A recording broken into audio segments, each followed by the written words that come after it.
ఎప్పుడు, ఎక్కడ, ఎలా?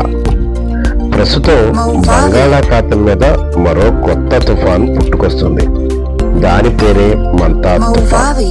ప్రకృతి మనకు జీవనాధారం, కానీ కొన్నిసార్లు ప్రకృతి తన శక్తిని గుర్తు చేస్తుంది తుఫాన్ల రూపంలో. భారత్ వాతావరణ శాఖ ప్రకారం బంగాళాఖాతం మధ్య భాగంలో ఏర్పడిన ఈ తుఫాన్ క్రమంగా బలపడుతూ ఆంధ్రప్రదేశ్ తీరాల వైపు కదులుతుంది.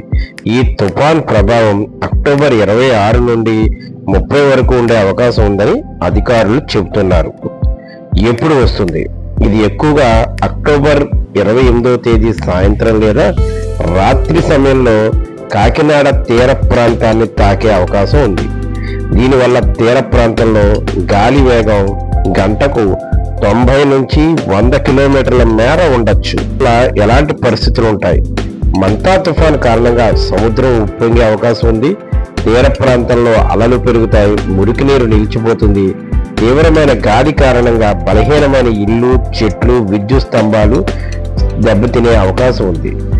తుఫాను ముందు జాగ్రత్త చాలా ముఖ్యం. ప్రభుత్వ సూచనలు, వాతావరణ శాఖ సమాచారం ఎప్పటికప్పుడు తెలుసుకుంటూ సముద్ర, నదీ తీర ప్రాంతాలకు ఎవరూ వెళ్ళవద్దు.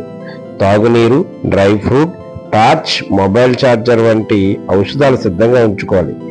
ఇంట్లో ఉండండి. బలహీనమైన గోడల దగ్గర కాకుండా మధ్య భాగంలో ఉండడం సురక్షితం. విద్యుత్ తీగలు, చెట్ల దగ్గర నిలబడవద్దు. ఇంట్లో ఉన్న చిన్నపిల్లలకు ధైర్యం చెప్పండి. ఇంటర్నెట్, మొబైల్ సిగ్నల్ తగ్గినా భయపడకండి, అది తాత్కాలికమే. తుఫాన్ తగ్గిన తర్వాత బయటికి వెళ్లే ముందు జాగ్రత్త వహించండి. నీరు మురికిగా ఉంటే తాగకండి, మరిగించి మాత్రమే తాగండి. ప్రభుత్వ సహాయ కేంద్రానికి ఎక్కడ ఉన్నాయో తెలుసుకుని అక్కడికి వెళ్ళండి. మనం చిన్న చిన్న చర్యలతో పెద్ద ప్రమాదాన్ని మనం నివారించగలం. మన కుటుంబం, మన గ్రామం, మనం అందరం సురక్షితంగా ఉండాలి. ముఖ్యంగా ఎక్కడ ఇబ్బంది ఎక్కువగా ఉంటుంది?